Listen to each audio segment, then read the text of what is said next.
Salut à tous, amis mancuniens, supporters des Red Devils, j'espère que vous avez la forme. Moi pour ma part, je vais très très bien.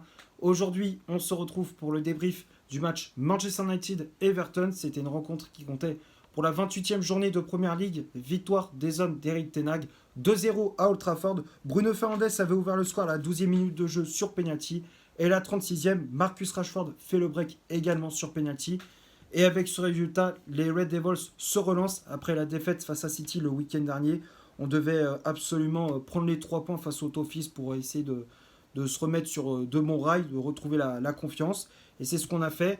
Le classement de l'APL, comme d'habitude, je te l'affiche juste ici. Donc on est toujours 6ème avec 47 points au compteur. 15 victoires, 2 matchs nuls et 11 défaites. On compte 6 points de retard sur Tottenham, 5ème, et qui compte un match en moins. Et 8 points de retard sur Aston Villa, 4ème. Bon, on va parler de ce qui s'est passé durant ce match face à cette équipe d'Everton. Globalement, je suis assez content de la victoire. Il fallait absolument s'imposer pour se remettre sur de bons rails. Après la défaite le week-end dernier face à City, j'attendais une réaction de la part des hommes d'Eric Ten Hag. C'est ce qu'on a fait, même si l'entame de match était compliquée. Les 10 premières minutes, elles étaient plus en faveur des Toffees. Ils ont eu de très grosses occasions avec Amadou Onana, Dwayne McNeil ou encore Jack Harrison. Heureusement pour nous, ça manquait de précision dans le dernier geste. La finition n'était pas assez soignée pour les hommes de Sean Dyche. On retrouvait cette fragilité sur les phases défensives pour les Red Devils, ce manque de confiance. Mais contre le cours du jeu, on ouvre le score à la 12e minute grâce à Bruno Fernandes sur penalty, suite à une faute de Tarkowski, le capitaine des Toffees, qui accroche Garnacho dans la surface de réparation, qui avait fait la différence sur son côté gauche. Penalty transformé par Fernandes, qui n'avait plus marqué, je crois, depuis novembre 2023. Si je ne me trompe pas, son dernier but en Première Ligue remontait à le match face à Fulham. On avait gagné dans les dernières minutes à Craven Cottage. Donc c'était son dernier but en Première Ligue, donc ça faisait un petit moment qu'il n'avait plus marqué en championnat. Il avait tiré sur son côté droit. Pickford était parti du bon côté, mais c'est pas suffisant pour l'arrêter. 1-0, donc United qui prend les commandes. Everton qui aussitôt essaie de réagir avec Dwayne McNeil. Malheureusement, ça passe toujours pas. Madou Onana qui essaye aussi, mais ça passe toujours pas. Et à la 36e, sur une contre-attaque de Garnacho, l'ailier argentin qui fait encore une fois la différence, qui a été un vrai poison pour la défense des Toffees. Garnacho qui rentre dans la surface de réparation, accroché par Ben Godfrey. Le tacle, tu vois bien, il touche à aucun moment le ballon. Le défenseur d'Everton, et donc Garnacho qui s'écroule, et penalty accordé aux Red Devils. Cette fois-ci, c'est pas Bruno Fernandes qui le tire, c'est Marcus Rashford, le capitaine mancunien, qui le laisse tirer à l'attaque anglais. Il laisse Rashford tirer le penalty. Penalty transformé tranquillement. Rashford qui prend un contre-pied Jordan Pickford. Au passage, l'attaque anglais qui inscrit, je crois, son 8e but en Première Ligue. Il devient le meilleur buteur de cette équipe en PL. Donc United qui fait le break. 2-0 et c'est le score à la mi-temps. Deuxième période, Manchester qui ne montre pas grand-chose, se contente surtout du 2-0. On a eu quelques opportunités avec Garnacho, mais on manque de précision dans la finition. Everton qui a eu des opportunités sans vraiment être dangereux. C'était quasiment inoffensif. Ils avaient le ballon, mais ils étaient sans solution. Donc voilà, 2-0 pour United. On se relance et on espère une victoire lors du prochain match. Et c'est un match très important puisque je crois que c'est samedi, je ne sais plus si samedi ou c'est dimanche prochain, on affronte Liverpool pour les quarts de finale de FA Cup. Il faudra absolument s'imposer si on veut accéder au dernier carré de la compétition. Maintenant, on va passer à la composition d'équipe qu'Eric Ten Hag a mis en place pour ce match. Le 11 de départ, je l'affiche juste ici. Donc l'entraîneur néerlandais qui a remis le même 11 que face à City, les mêmes joueurs, le même schéma tactique, ce bon vieux 4-2-3-1. Avec André Onana dans les cages. La charge centrale, c'était Raphaël Varane associé à Johnny Evans. Les latéraux, Diogo Dalot à droite, Victor Lindelof à gauche. Casemiro et Kobe Mainoo au milieu de terrain. Scott McTominay en numéro 10. Alejandro Garnacho, milieu latéral droit. Marcus Rashford, milieu latéral gauche. Et en pointe, faux numéro 9, c'était le Portugais Bruno Fernandes avec le brassard de capitaine. Les changements effectués par l'ancien entraîneur de l'Ajax. Donc on a vu l'entrée en jeu du jeune français Willy Camboila à la place de Johnny Evans en défense. Sofiane Amrabat qui est rentré en fin de match au milieu de terrain à la place de Kobe Mainoo.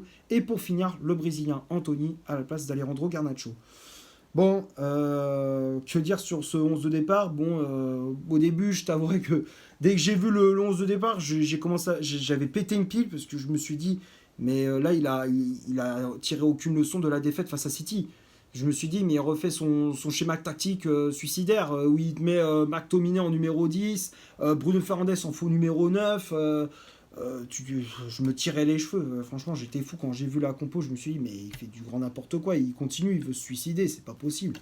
Mais bon, au final, ça a plutôt bien fonctionné avec Bruno Fernandes qui décrochait pour faire le jeu, McTominay qui prenait sa place de numéro 9, Garnacho et Rashford qui faisaient des différences sur les côtés, qui apportaient de la vitesse, de la percussion, surtout Garnacho sur son côté droit. Mais voilà, bon, au final, ça a plutôt bien fonctionné. Mais après, il ne faudra pas qu'il refasse la même chose que face à Liverpool en Coupe d'Angleterre, sinon on est sûr d'être éliminé. Là, tu pourras faire une croix sur la Coupe d'Angleterre s'il remet le même 11 que face à Everton et face à City. On va parler maintenant des statistiques de cette rencontre. On va commencer par Manchester United. Les Red Devils ont eu 51% de possession de balle, 5 corners, 11 tirs au total, dont 8 tirs cadrés, 6 hors-jeu de signalés. Et du côté de Everton, les Toffees ont eu 49% de possession de balle, 8 corners, 13 tirs au total, dont 6 tirs cadrés, un hors-jeu de signalé. Donc quand on regarde les stats, une possession de balle assez équilibrée, même si c'est plus à l'avantage du côté de United que du côté des Toffees.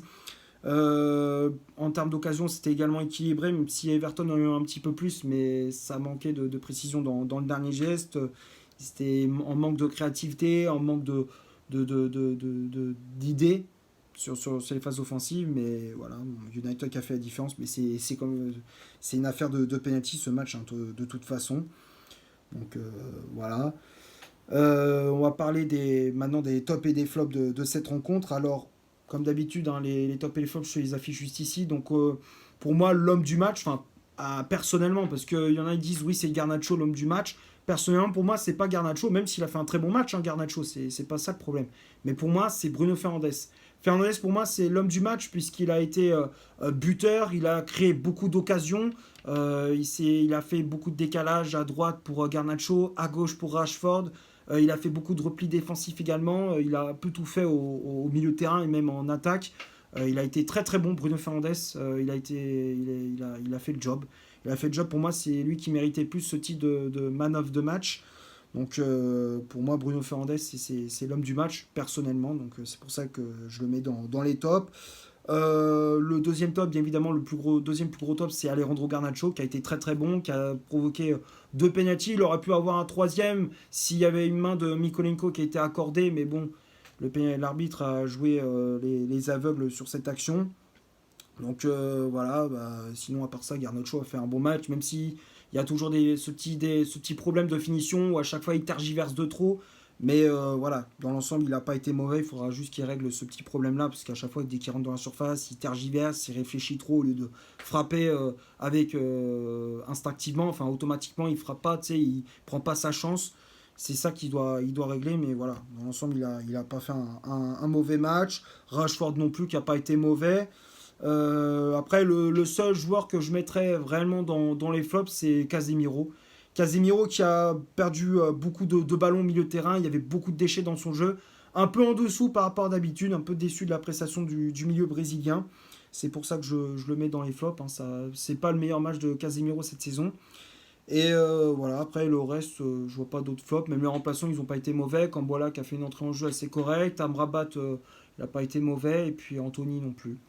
Voilà, donc pour moi, le seul flop de cette rencontre, comme je disais, c'est Casemiro. Je pense avoir fait le tour pour ce Manchester United Everton. J'espère que le débrief vous aura plu. Si c'est le cas, vous laissez un énorme like. Tu t'abonnes, tu n'hésites pas à me dire dans les commentaires ce que tu as pensé du match et de mon débrief. Partage la vidéo sur les réseaux sociaux, hein, Facebook, Instagram, comme d'habitude, hein, tu connais la chanson. N'hésite pas à faire un tour également sur le compte Instagram. Comme d'habitude, je te l'affiche juste ici. Et d'ici là, portez-vous bien, on se retrouve pour un prochain débrief. Ciao!